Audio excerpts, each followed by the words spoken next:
Okay, I want to make a comment on something I keep seeing. Kashify has said this just recently in a comment in one of the threads in his own videos.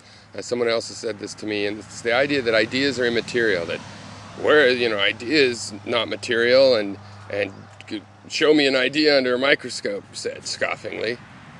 But that's what neurobiology is.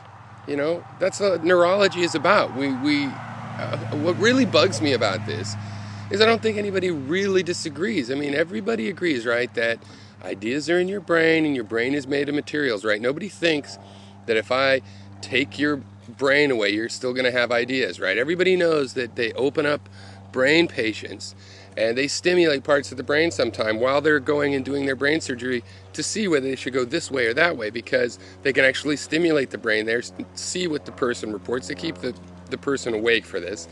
They stimulate a part of the brain and the person talks or tells what they're seeing or feeling as a result, because the ideas are actually in the brain. They're stimulated by touching the brain.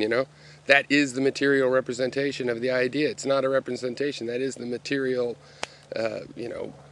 aspect of the brain. And to say that's not material is I just don't get it. Don't you think the brain is doing the thinking? The ideas are in the brain, and the brain is made of materials, and without that material you don't have any ideas? I mean, this is a place where we will be diverging rather quickly. But then again, that's what's frustrating, because are we really diverging? Are people really denying that the ideas are in the brain? And when you do a functional MRI or a PET scan, that you see which parts of the brain are excited when the person thinks a certain thought, and then what you're seeing is the material system which relates to the idea that they are having? I don't understand that.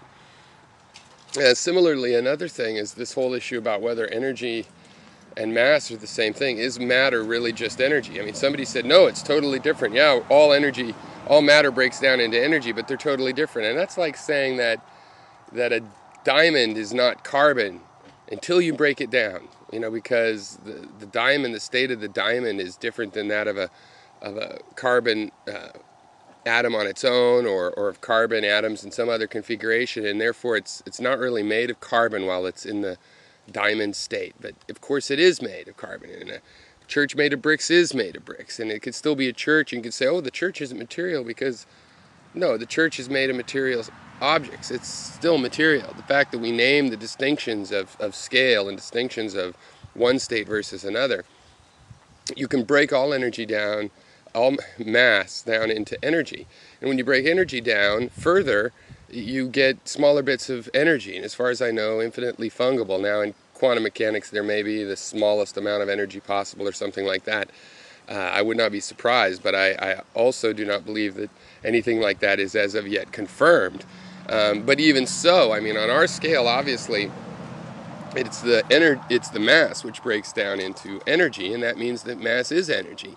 Even when it's in the state of behaving like what we call mass, it really has that state, it really has those behaviors, but we know that energy can be put in configurations that display those behaviors. How do we know that? E equals mc squared, which we've tested, and mass can be broken down into energy.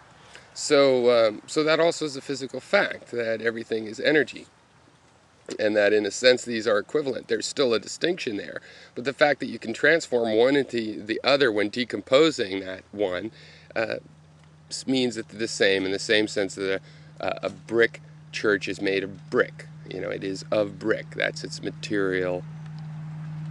That's its material reality. So there are two different distinctions. I don't mean to confuse you. I mean, certainly the first one is the most frustrating, in that I don't see how it's possible at all, or that anybody in these discussions really believes the necessary ideas you'd have to believe to argue that ideas are not material.